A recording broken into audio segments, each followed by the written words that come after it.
ప్రభువైన యేసుక్రీస్తు వారి అతి శ్రేష్టమైన నామంలో అందరికీ ప్రైజ్ ద లార్డ్.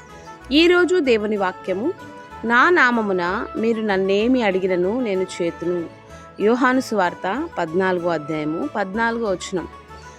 అంటే ప్రభువైన యేసుక్రీస్తు వారు సెలవిస్తున్నారు, నా నామంలో మీరు నన్నేం అడిగినా నేను చేస్తాను. అది ఆయన చిత్తం అయితే ఖచ్చితంగా తన నిర్ణయ కాలంలో మనం అడిగింది ప్రతిదీ కూడా ఆయన మనకు దయచేస్తాడు. ఎందుకంటే ఆయన ప్రార్థన వినే దేవుడు, ప్రార్థన ఆలకించే దేవుడు, జవాబిచ్చే దేవుడు, నిజమైన దేవుడు, అన్ని నామముల కంటే పైనామం కలిగినటువంటి దేవుడు. కనుక ఇబ్బందిలో ఉన్నావా, శ్రమలో ఉన్నావా, ప్రభువైన యేసుక్రీస్తు వారి నామంలో నువ్వు ఆయనను అడిగితే నీకున్న ప్రతి కష్టాన్ని, నీకున్న ప్రతి ఇబ్బందిని ఆయన తీరుస్తాడు. నీకున్న స్థితి నుంచి నేను విడిపిస్తాడు. యేసు రక్తము ప్రతి పాపం నుండి మనలను కడిగి పవిత్రులుగా చేయనని రాయబడింది. ప్రతి పాపం నుంచి ఆయన విడిపిస్తాడు, శాపం నుంచి విడిపిస్తాడు, నెమ్మదిస్తాడు.